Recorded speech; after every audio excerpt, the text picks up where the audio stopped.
باس اور تکرار کرنے والی عورت تھی۔ تو ہم نے پچھلے درس میں عرض کیا تھا کہ یہ عورت جو باس کر رہی تھی، جس کے بارے میں باس کر رہی تھی، وہ اس کا شوہر تھا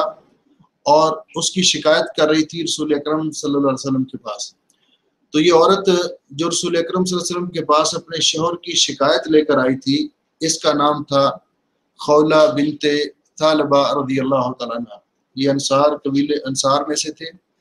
خولہ بنت ثعلبہ، اور ان کا شوہر جن کی یہ شکایت لے کر آئی تھی، ان کا نام تھا اوس بن صامت، اوس بن صامت رضی اللہ تعالیٰ عنہ۔ اس کی شکایت کیا تھی؟ اس نے آ کر یہ کہا تھا کہ میرے شوہر نے مجھ سے زہار کر لیا ہے، کہ جب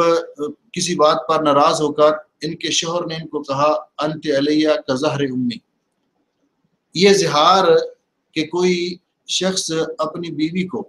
اپنے اوپر حرام کرنے کی نیت سے اپنے کسی محرم بھی دے تو اسے زہار کہا جاتا ہے، اسے زہار کہا جاتا ہے۔ اور اس نے کہا تھا انت علیہ کظہر امی، آپ مجھ پر اس طرح ہی حرام ہے جس طرح میری ماں کی پشت مجھ پر حرام ہے۔ جب انہوں نے یہ کہا تو وہ بھی بڑی عمر کے تھے اور یہ سیدہ خولہ بھی بڑی عمر کی تھی، اور اپنی شکایت لے کر نبی کریم علیہ السلام کے پاس آئیں۔ تو رسول اکرم صلی اللہ علیہ وسلم ابھی تک اس کے بارے میں، زہار کے بارے میں کوئی حکم نازل نہیں ہوا تھا، اس کی تفصیلات ہم پڑھ چکے ہیں۔ تو پھر ابھی وہ وہیں پہ رسول اکرم صلی اللہ علیہ وسلم اس کو سمجھا رہے تھے، وہ اور اپنے شوہر کی شکایت کر رہی تھی، تو جبریل امین اللہ جل شانہ کا پیغام لے کر آ گئے۔ پھر یہ آیات مبارکہ نازل ہوئی کہ وہ عورتیں جنہیں آپ کہہ دیتے ہیں اپنی طرف سے، اپنے منہ سے، جن بیویوں کو آپ کہہ دیتے ہیں کہ یہ میری ماں کی طرح ہے، تو وہ اتنا کہنے سے مائیں تو نہیں بن جاتی، لیکن یہ قول اور یہ بات بہت بری بات ہے۔ ایسا کہنا کبیرہ گناہ ہے،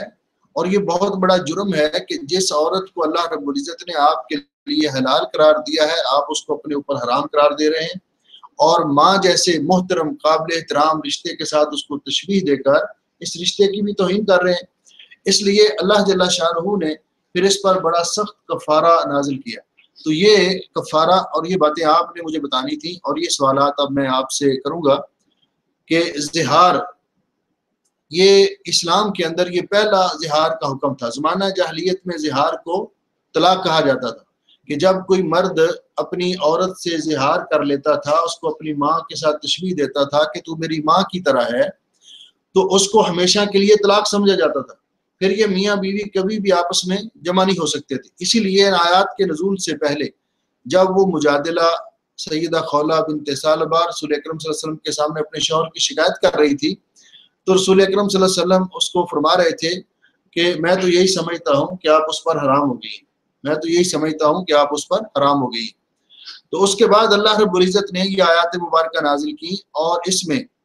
یہ فرمایا کہ منہ سے کہہ دینے سے صرف کوئی ماں نہیں بن جاتی، لیکن بیوی محرم رشتے کے ساتھ تشبیہ دینا یہ بہت بڑا گناہ ہے،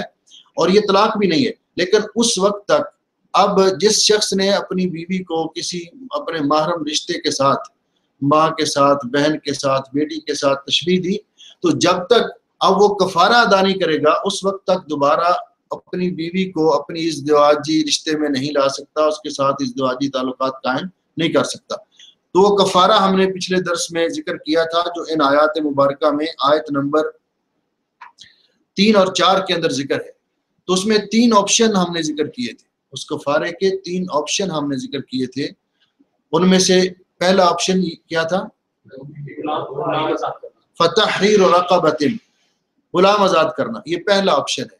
اب چونکہ غلام آزاد کرنے کا تو دور نہیں ہے، اس لیے آج کل اگر کوئی ایسے کہتا ہے تو اس کے پاس 2 آپشن موجود ہیں جو اس کے بعد والے ہیں۔ تو وہ کیا ہے؟ دوسرا آپشن یہ ہے فَمَن لَّمْ يَجِدْ فَصِيَامُ شَهْرَيْنِ مُتَتَابِعَيْنِ، جو غلام آزاد نہیں کر سکتا تو وہ 2 مہینے کے مسلسل روزے رکھے، مسلسل، اس میں انقطاع نہ ہو۔ اسی لیے بعض علماء کا خیال ہے کہ اگر شرعی طور پر کوئی عذر ایسا بن جائے جس میں انقطاع آ جائے تو کوئی حرج نہیں،